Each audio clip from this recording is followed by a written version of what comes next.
সকাল প্রিয় দর্শক। এটিএন নিউজের সাপ্তাহিক স্বাস্থ্য বিষয়ক অনুষ্ঠান মনোভবন সেন্টার প্রেজেন্স ফার্স্ট এইডে আপনাদের সবাইকে স্বাগত জানাচ্ছি। আমি রাদিয়া রুহুল মাহবুব। আমাদের মাঝে আজ উপস্থিত আছেন অধ্যাপক doctor SMA Irfan, chief colorectal surgeon, Japan Bangladesh friendship hospital. আমরা তার সাথে আজ আলোচনা করব পাইলসের আদ্যপত্র নিয়ে। স্যার, আপনাকে এটিএন নিউজের পর্দায় স্বাগত। কেমন আছেন? আপনাকে ধন্যবাদ এবং এটিএন নিউজকে ধন্যবাদ। স্যার, আমরা তো দর্শকদের জানিয়ে দিয়েছি যে আমরা আজকে পাইলস নিয়ে আলোচনা করব। জি জি শুরুতেই আপনার কাছ থেকে জানতে চাই যে পাইলস কি? ধন্যবাদ। আসলে পাইলস একটি অতি সাধারণ একটি রোগ। বিভিন্ন স্টাডিতে দেখা গেছে 30 থেকে 40% মানুষ এই রোগে ভোগে কোনো না কোনো সময়। এখন পাইলস কি? সাধারণ মানুষ পায়ুপথের সব রোগকেই পাইলস হিসেবে চিহ্নিত করে, তবে পাইলস একটা সুনির্দিষ্ট রোগ। পাইলস হচ্ছে আমাদের শরীরের অন্য জায়গার মতোই পায়ুপথে আপনার রক্তনালী আছে। যখন বিভিন্ন কারণে, অর্থাৎ ধরুন স্ট্রেইন বা কোষ্ঠকাঠিন্য বা গঠনগত কারণে সেই রক্তনালীগুলো যখন ফুলে যায়, অনেকটা আঙ্কুরের থোকার মতো এগুলো ফুলে যায়, সে ফুলে যাওয়া রক্তনালী থেকে যখন পেশেন্ট টয়লেট করেন, মলত্যাগ করেন, মলত্যাগের জন্য চাপ দেন, তখন সেখান থেকে রক্ত যায়, অথবা সেটা বের হয়ে আসে পায়ুপথ দিয়ে, অথবা সেখান থেকে সিক্রেশন বা এই টাইপের কিছু যায়। এটাকেই সংক্ষেপে পাইলস বলা যায় আর কি। জি। কি কি লক্ষণ দেখে রোগী বুঝতে পারবে, যা বা আপনি যেমনটি বলছিলেন আলাদা করতে পারবে পায়ুপথের যে কোনো রোগীকেই রাইট রোগী পাইলস হিসেবে শনাক্ত করে রাইট ফেলে? পাইলসের সুনির্দিষ্ট লক্ষণগুলো কি কি? পাইলসের লক্ষণগুলো স্টেজ ভিত্তিক। আমরা পাইলসকে কয়েকটা স্টেজে ভাগ করি। প্রথম পর্যায়ে, ফার্স্ট স্টেজে, শুধুমাত্র রুগীর মলের সাথে রক্ত যাবে, টাটকা রক্ত, একদম ফ্রেশ ব্লাড। অনেক সময় অল্প অল্প করে যায়, অনেক সময় প্রচুর রক্ত যায়, রুগী বলে যে কাটা মুরগির মতো রক্ত যাচ্ছে। এক্ষেত্রে প্রথম পর্যায়ে অন্য কোনো প্রবলেম, অর্থাৎ তার কোনো ব্যথা, ওখানে কোনো ফুলা বা কোনো কিছু থাকবে না। হঠাৎ করে রুগী দেখবে যে তার প্যানের মধ্যে প্রচুর রক্ত। এটা হচ্ছে প্রথম পর্যায়ে, কারণ তখন সেটা ভিতরে থাকে। দ্বিতীয় পর্যায়ে একটা মাংসপিণ্ড বা একটা সোয়েলিং পাইপথ দিয়ে টয়লেটের প্রেশার দিলে বের হয়ে আসবে, এটা আবার চলে যাবে, এর সাথে রক্ত যেতে পারে, নাও যেতে পারে। তৃতীয় পর্যায়ে সেটা বের হয়ে আসবে, কিন্তু সেটা আর যাবে না। তখন রুগী হয় হাত দিয়ে ঠেলে অথবা নানা ম্যানুভার করে, তিনি নড়াচড়া করে বা বিভিন্ন আস্তে আস্তে সেটা ভিতরে ঢুকিয়ে দেন। এটা হচ্ছে তৃতীয় পর্যায়ে। আর চতুর্থ পর্যায়ে এইটা বাইরেই থাকে আর ভিতরে যায় না, এটা হচ্ছে চতুর্থ পর্যায়ে। চতুর্থ পর্যায়ে বা তৃতীয় পর্যায়ে যেহেতু এটা পায়ুপথের বাইরে থাকে, তখন একটু ব্যথা করতে পারে, একটু চুলকানি হতে পারে, একটু অনেক সময় সেখান থেকে কিছু সিক্রেশন বা সিপিএস বলে আমরা বের হতে পারে, এবং মলত্যাগে রোগীর সমস্যা হতে পারে। এই হচ্ছে সংক্ষেপে পাইলসের লক্ষণ।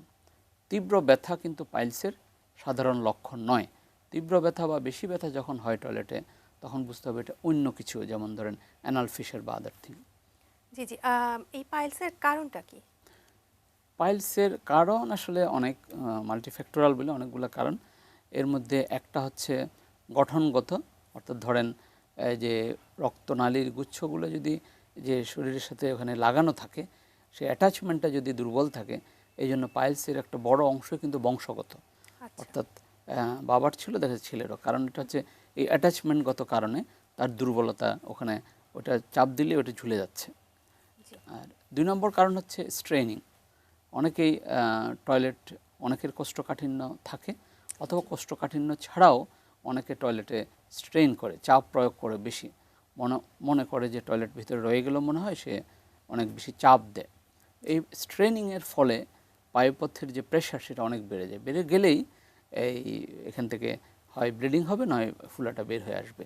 সো সেকেন্ড হচ্ছে স্ট্রেনিং, চাপ প্রয়োগ। তৃতীয় হচ্ছে কোষ্ঠকাঠিন্য, এবং চতুর্থ কারণ হচ্ছে আপনার যদি অনেকের খুব বেশি ডায়রিয়া যদি হ্যাবিচুয়াল হয়, সেক্ষেত্রেও কিন্তু এটা হতে পারে, সেক্ষেত্রে তাকে স্ট্রেন বেশি করতে হয়। জি জি। মূলত কি কি পরীক্ষার মাধ্যমে শনাক্ত করে থাকেন যে রোগীর পাইলস হয়েছে কিনা? আসলে পাইলস নির্ণয়ের জন্য খুব জটিল কোনো পরীক্ষার আদৌ প্রয়োজন নেই। আমরা পাইপথটা সাধারণ একটি পরীক্ষা আমাদের চেম্বারেই করে থাকি, এটাকে বলা হয় প্রক্টোস্কোপি। একটা ছোট্ট যন্ত্র, আমরা এখন ডিসপোজেবল যন্ত্র ব্যবহার করি, ওটা দিয়ে পাইপথটার ভিতরে আমরা পরীক্ষা করলেই কিন্তু আমরা বুঝতে পারবো যে তার পাইলস আছে। এই জন্য বড় কোনো পরীক্ষা করতে হয় না। কোলোনোস্কোপি আমরা এই রোগীগুলোকে অ্যাডভাইস করি। কোলোনোস্কোপি হচ্ছে এটা লম্বা নল দিয়ে পায়পথ থেকে শুরু করে কোলনের পুরোটা দেখার জন্য। এটা কিন্তু পাইলস ডায়াগনোসিসের জন্য না, এটা হচ্ছে পাইলসের সাথে তার অন্য কোনো রোগ আছে কি না, কারণ ভিতরে অনেক জটিল রোগ থাকে, যেমন ধরুন ক্যান্সার থাকতে পারে, পলিপ থাকতে পারে, আলসার থাকতে পারে, এইগুলো আছে কি না রুগী তার সবসময় ডাক্তারের কাছে আসে না, যখন আসে এগুলো করে দেখি, বিশেষ করে যখন 40 ঊর্ধ্ব হয় অথবা রক্ত যায়, কালো পায়খানা হয়, মলত্যাগের সমস্যা হয়, তখন কোলোনোস্কোপি করা হয় অন্য রোগ আছে কিনা সেটা ডায়াগনোসিসের জন্য। কিন্তু পাইলস ডায়াগনোসিসের জন্য ওই প্রক্টোস্কোপি ইজ এনাফ। জি জি। আম, দীর্ঘমেয়াদী পাইলসের কারণে কি রোগী কোনো ধরনের জটিলতায় ভুগতে পারে? ধরেন সঠিক সময়ে শনাক্ত করা হলো না বা চিকিৎসা ব্যবস্থাটা গ্রহণ করা হলো না, তো তার ডেফিনেটলি ফলাফল প্রথম যে প্রবলেমটা হয়, আমি যে পাইলসগুলোর বর্ণনা করলাম এগুলো হচ্ছে স্টেজ, মানে নর্মাল পাইলসের স্টেজ। এরপর হচ্ছে কমপ্লিকেশন। এই কমপ্লিকেশনের মধ্যে হচ্ছে যখন এটা বের হয়ে আসে, এটা অনেক সময় আর ভিতরে ঢুকে না, আটকে যায়। আটকে গেলে স্বাভাবিকভাবে এখানে রক্ত চলাচল বন্ধ হয়ে যায়। বন্ধ হয়ে গেলে আপনার এটাতে আমরা সেটা বলি যে কোনো শরীরের কোনো জায়গার যদি রক্ত চলাচল বন্ধ হয়ে যায়, আস্তে আস্তে সেই জায়গাটাতে কী হয়, পচন ধরে, গ্যাংগ্রিন হয়। গ্যাংগ্রিন হতে পারে, আলসার হতে পারে। তারপর হচ্ছে সেখানে যেহেতু পায়ুপথে কোটি কোটি জীবাণু থাকে, সেখান থেকে জীবাণু শরীরের ভিতর ঢুকে যেতে পারে, ঢুকে গিয়ে জীবননাশী একটা রোগ সেপ্টিসেমিয়া পর্যন্ত হতে পারে, বা লোকালাইজ ইনফেকশন হতে পারে। পায়ুপথের যে আশেপাশের স্ট্রাকচার যেগুলো আছে সেগুলো নষ্ট হয়ে যেতে পারে। তো সুতরাং এই পাইলস থেকে সহজ একটা বা সাধারণ একটা রোগ, সেখান থেকে কিন্তু জীবনঘাতী রোগ পর্যন্ত, সমস্যা পর্যন্ত হতে পারে যদি যথাসময়ে চিকিৎসা করা না হয়। প্রিয় দর্শক, আমরা পাইলসের লক্ষণ এবং কারণগুলো সম্পর্কে জানবো এর চিকিৎসা ব্যবস্থা সম্পর্কেও। তবে তার আগে নিয়ে নিব একটি বিরতি। সঙ্গে থাকুন পিছি বিরতির পর।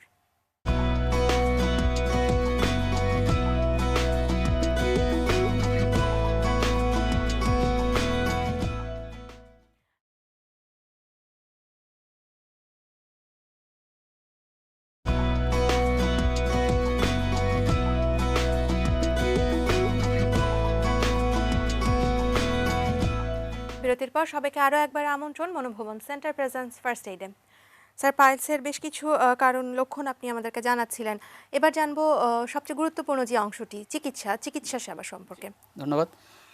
চিকিৎসার ক্ষেত্রে আমরা স্টেজ ভিত্তিক জি। চিকিৎসা করি, যে বললাম ধাপগুলা। প্রথম পর্যায়ে সাধারণত একদম প্রাথমিক পর্যায়ে যদি রুগী আসেন, আমরা তাকে কিছু অ্যাডভাইস দিই। সেই অ্যাডভাইসগুলো হচ্ছে, প্রথম অ্যাডভাইস হচ্ছে ডায়েটের অ্যাডভাইস। ওনাকে আমরা হাই ফাইবার ডায়েট অর্থাৎ উচ্চ আঁশযুক্ত খাবার খেতে বলি, যাতে কোষ্ঠকাঠিন্যটা না হয়। মূল টার্গেট হচ্ছে স্ট্রেনিং, টু অ্যাভয়েড স্ট্রেনিং, মানে মলত্যাগের সময় তিনি যাতে অতিরিক্ত চাপ প্রয়োগ না করেন। কোষ্ঠকাঠিন্য হলে চাপ প্রয়োগ করতে হয়, সুতরাং কোষ্ঠকাঠিন্য অ্যাভয়েড করতে হবে। কোষ্ঠকাঠিন্য অ্যাভয়েড করার জন্য উচ্চ আঁশযুক্ত খাবার কী আছে, শাক, তারপর ধরেন লাল আটা, লাল চালের খাবার, তারপর হচ্ছে বিভিন্ন ফলমূল যেগুলোতে আঁশ বেশি আছে, যেমন সবজির মধ্যে ঢেঁড়স, এই টাইপের যেগুলোতে আঁশ বেশি আছে সেইগুলো খাওয়ার জন্য আমরা অ্যাডভাইস করি। রেগুলার বাউল হ্যাবিটের অ্যাডভাইস করি, যে তিনি অন্তত একটা নির্দিষ্ট সময়ে বাউল হ্যাবিটটা যাতে হ্যাবিটটা করেন। হ্যাঁ, 2 নম্বর। 3 নম্বর হচ্ছে টয়লেটের সময় যাতে অতিরিক্ত স্ট্রেন না করেন, যে টয়লেট আসেনি বা মনে হয় যে তাড়াহুড়ো করে তাকে অফিসে যেতে হবে, সেই জন্য তিনি অতিরিক্ত চাপ প্রয়োগ করেন, এই জিনিসগুলো যাতে অ্যাভয়েড করে সেই অ্যাডভাইসটা দিই। দ্বিতীয় হচ্ছে, যদি প্রাথমিক পর্যায়ে স্টেজ 1-এ থাকে, আমরা কিছু অফিস ট্রিটমেন্ট বলি, যেমন একটা ইঞ্জেকশন দিই, সেখানে ইঞ্জেকশন স্ক্লেরোথেরাপি বলা হয়। এক ধরনের ইঞ্জেকশন পাইলসের ভিতরে আমরা দিয়ে দিই, তাহলে আস্তে আস্তে পাইলসটা শুকিয়ে যেতে পারে। অথবা সেখানে একটা রিংয়ের মতো পুড়িয়ে দিই, তাহলে আস্তে আস্তে সেটা ওই শুকিয়ে গিয়ে রুগী এক্ষেত্রে অনেক দিন ভালো থাকে। 100% কিওর ম্যাক্সিমাম ক্ষেত্রে হয়তো হয় না, কিন্তু 6 বছর, 5 বছর, 10 বছর পর্যন্ত ভালো থাকতে পারে। যখন পাইলসটা অ্যাডভান্স হয়ে যায়, তখন actually golden treatment is surgery, operation. অপারেশনটাকে আমরা বলি হেমোরয়েডেক্টমি, অর্থাৎ হেমোরয়েড কেটে ফেলা। এই পাইলসের যে সোয়েলিংগুলো বা গোটাগুলো কেটে ফেলতে হবে। এই কেটে ফেলার বিভিন্ন পদ্ধতি আছে, যেটা আগে থেকে চলে আসছে, সেটাকে বলা হয় কনভেনশনাল হেমোরয়েডেক্টমি, অর্থাৎ কেটে যেটা করা হয় বা আগেও করা হতো বা আমরাও এখনও করি, কেটে অপারেশন করা হয়। আর এখন আমরা যেটা বেশি করছি সেটাকে বলা হয় লঙ্গ পদ্ধতি, অর্থাৎ স্ট্যাপলড হ্যামারোডেক্টমি। জি জি। কেটে ইয়েটা হচ্ছে যে আমরা যে জিনিসগুলো কাটি, পাইলসগুলো পাইপথের ওই জায়গায় একটা ক্ষত থাকে, আস্তে আস্তে সেটা রুগী ওখানে ওষুধ প্রয়োগ করে গরম পানিতে বসে আস্তে আস্তে ভালো হয়। আর এখন যেটা আমরা হ্যামারোডেক্টমি লঙ্গ করছি, ওটা একটা এক ধরনের মেশিন, স্ট্যাপলিং ডিভাইস। ওইটা পাইলসগুলোকে বা তার উপরের অংশ ধরে ওইটা কেটে সাথে সাথে জোড়া লাগিয়ে দেয়, যার ফলে সেখানে কোনো ক্ষত থাকে না। যে পাইপথ কিন্তু খুব সেন্সিটিভ একটা জায়গা, এখানে একটা ক্ষত থাকলে খুবই পেইনফুল হয়, খুবই বেদনাদায়ক। রুগী অনেক দিন বেদনা যেতে পারেন, ওপেন হ্যামারোডেক্টমিতে অনেক দিন বেদনা কষ্ট ভোগ করে। এই লঙ্গ অপারেশনে কিন্তু ব্যথা একেবারেই থাকে না। এটা করে পরের দিনেই রুগী চলে যায়, 2 দিন বা 3 দিন পরে তিনি স্বাভাবিক কাজকর্ম করতে পারেন। তার কোনো ড্রেসিং লাগে না, কোনো রকম যে সেখানে তাকে ইয়ে করতে হবে, দীর্ঘদিন ব্যথা বা গরম পানিতে বসে তাকে যে ওই জায়গাটা হিল করতে হবে সেরকম বিষয় না। তো এটা একটা নভেল অপারেশন, দ্রুত ভালো হওয়ার এবং ব্যথামুক্ত এবং ঝামেলামুক্ত আর কি। এটা হচ্ছে আমরা এখন খুব ফ্রিকুয়েন্টলি বা আমরা কমনলি এখন এটাই করছি। আর ওপেন যেটা কেটে করার যেটা, সেটাও মাঝে মধ্যে করতে হয়। সেটা করতে হয় যদি 4th স্টেজ একদম খুব অ্যাডভান্স স্টেজ হয়ে যায় অথবা কমপ্লিকেশন হয়, সেক্ষেত্রে করতে হয়। কিন্তু সেক্ষেত্রেও আমি একটু ডিফারেন্ট মডিফাইড ওয়েতে করি। আমি ওই যে ওপেন উন বললাম, একটা উন্মুক্ত ক্ষত, সেটা কিন্তু আমি রাখি না। আমি সেখানে এক ধরনের অ্যানাস্টোমোসিস বলা হয়, হ্যাঁ, মিউকোজো ডার্মাল অ্যানাস্টোমোসিস করে দিই, যাতে অন্তত পক্ষে ব্যথা কম থাকে আর কি। আমাদের দেশে কিন্তু আমরা একটা প্রচলন দেখতে পারি যে পাইলসের অপারেশন অনেক সময় বিদেশে গিয়ে করান। তো আমাদের দেশে যে চিকিৎসা সেবাগুলো সম্পর্কে আপনি জানাচ্ছিলেন, ওগুলো কতটুকু অ্যাভেলেবল আছে? আসলে বাংলাদেশের চিকিৎসার ব্যাপারে জনগণের কাছে যথাযথভাবে, হয়তো এটা আমাদেরই ব্যর্থতা, পৌঁছাতে পারেনি। সেই জন্য অনেক ধরনের বাজারে বিভিন্ন ধরনের যেটাকে বলা যায় কথা প্রচলিত আছে জি জি। যে চিকিৎসা ভালো হয় না বা রোগী ভালো হয় না, এই জন্য মানুষ বাইরে চলে যায়। এই ব্যাপারে আমি আপনার মাধ্যমে, টিএন নিউজের মাধ্যমে দর্শকদেরকে জানাতে চাই, পাইলসের বা কোলোরেক্টাল সার্জারির বিশ্বমানের সকল চিকিৎসা কিন্তু বাংলাদেশে আছে, আমরা করছি। আমেরিকান একজন ডাক্তার যেভাবে চিকিৎসা করছেন, আমিও ঠিক সেভাবে চিকিৎসা করছি। তার রেজাল্ট যেরকম, আমারও রেজাল্ট সেরকম। রেজাল্ট আমরা হিসাব করে ধরুন 100টাতে কয়টা কমপ্লিকেশন হলো। এই স্টাডিতে দেখা গেছে যে আমাদের রেজাল্ট এখন একেবারে ওয়ার্ল্ড লেভেল, পৃথিবীর সেরা যে গুটি কয়েক সেন্টার আছে তাদের যে রেজাল্ট, আমাদেরও সেই রেজাল্ট। এবং আমরা সেটা রুগীদেরকে এশিওর করি যে হ্যাঁ, নিশ্চয়তা দিই, হ্যাঁ, আপনার এই রেজাল্ট কিন্তু আপনি পাবেন, আপনার ভয় পাওয়ার কোনো কারণ নাই। সুতরাং আমরা বাংলাদেশে এখন কোলোরেক্টাল সার্জারিতে পাইলস এবং অন্যান্য রোগে বিশ্বমানের চিকিৎসা করছি। এই জন্য রুগীদের ভীত হওয়ার কিছু নেই, বাইরে যাওয়ার কোনো কারণ নেই। বাইরে গেলে অনেকগুলো প্রবলেম হচ্ছে, এক্সপেন্ডিচার তো একটা বিষয় আছেই, খরচ অনেক বেশি, আসা যাওয়া থাকা ইত্যাদি। তারপর হচ্ছে এই অপারেশনের পর এই রোগীগুলো কিন্তু ফলো আপের একটা ইম্পর্ট্যান্ট ব্যাপার আছে। অপারেশনের পর অপারেশন করে তিনি 2 দিন পর চলে আসলেন এবং 80% রোগী কিন্তু খারাপ হয়ে যায়। খারাপ হয়ে যাওয়ার কারণ হচ্ছে পরবর্তী যে অ্যাডভাইস এবং ফলো আপ, এটা কিন্তু প্রপারলি হয় না। তিনি তো আবার দৌড়ে যেতে পারছেন না কোনো একটা প্রবলেম হলে।